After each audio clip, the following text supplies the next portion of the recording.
तर मला त्यावेळेस पुढची बातमी पाहूया. भाजपनं अंबरनाथमध्ये नगर परिषदेमध्ये सत्ता स्थापन करता यावी यासाठी काँग्रेस बरोबर हात मिळवणी केली, तर अकोटमध्ये नगरपालिकेत एमआयएम सोबत सत्तेसाठी एकत्र आले. यावर बोलताना शिवसेना ठाकरे गट संजय राऊत यांनी भाजपवर जोरदार टीका केली होती. या विरोधात कामाठीपुरा येथील शिंदे गटाच्या उमेदवार आशा मामिडी आक्रमक झाल्या. त्यांनी राऊतांना जोरदार प्रत्युत्तर दिले.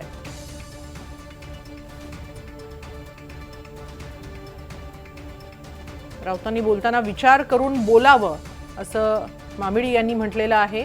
राऊतही दिल्लीत जाऊन मजा करतात असा आरोपही त्यांनी केला.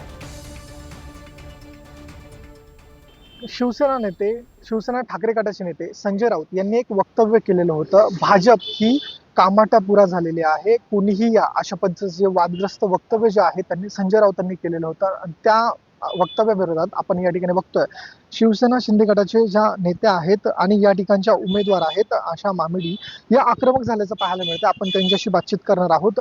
प्रचार जोरदार सुरू आहे आणि अशाच वातावरणामध्ये खासदार संजय राऊत त्यांनी एक वक्तव्य केलेलं आहे वादग्रस्त. त्या वक्तव्याकडे कसं पाहता आपण?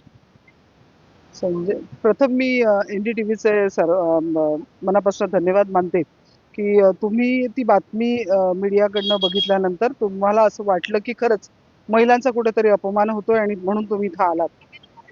खरं तर आहे ना, यांच्या पायाखालची वाळू सरकलेली आहे आणि रोज काहीतरी सकाळचा भोंगा वाजला तर ह्यांना काही ना काही विषय हवाच असतो ना.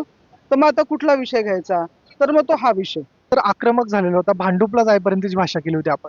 नक्कीच जाणार आहे. 16 तारखेला आम्ही गुलाल उधळणार आणि त्यानंतर आम्ही त्याचा समाचार घेणार आहोत. कसं पाहता त्यांच्या वक्तव्यात? कसं आहे, ही आमची चौथी पिढी आहे जी कामाठीपुऱ्यात वावरतीये. आजपर्यंत सिक्युरिटी हा प्रॉब्लेम आम्हाला कधीच नव्हता आणि नसणारही आहे. कोविड काळामध्ये सगळ्यात पहिला ग्रीन झोन जो डिक्लेअर झाला होता तो कामाठीपुरा होता. मग हे सगळं यांना दिसत नाही का? तुम्ही प्रत्येक गल्लीमध्ये जर बघाल आजला डॉक्टर्स, इंजिनियर्स, पायलट्स, तुम्हाला सगळ्या पद्धतीची सगळी चांगली चांगली मुलं मुली मिळतील. आज ही लोक जेव्हा एवढा ग्रे एरिया म्हणून घोषित करतात त्यावेळेला आम्ही जेव्हा कुठे जातो रिप्रेझेंट करतो कामाठीपुऱ्याला, आम्हाला नक्कीच त्रास होतो. का? कारण लोकांचा दृष्टिकोन त्या जागेवर बघायचा वेगळा असतो. आज बरीचशी नवीन नवीन माझे मित्रमैत्रिणी जे बाहेर बाहेर राहतात ती लोक जेव्हा येतात ती लोक म्हणतात, अरे लोक काय एवढं बदनाम करतात कामाठीपुऱ्याला, जे इकडे काय आहेच नाही तसं.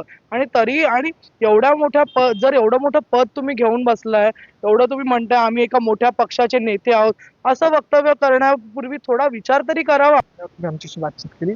आपण बघतो की संजय राऊतांनी जे वक्तव्य केलेलं होतं त्या विरोधात त्या ठिकाणच्या ज्या शिवसेना शिंदे गटाच्या उमेदवार आहेत त्या आक्रमक झालेल्या होत्या. कॅमेरा पर्सन अरविंद मोरेसह NDTV मराठी, मुंबई.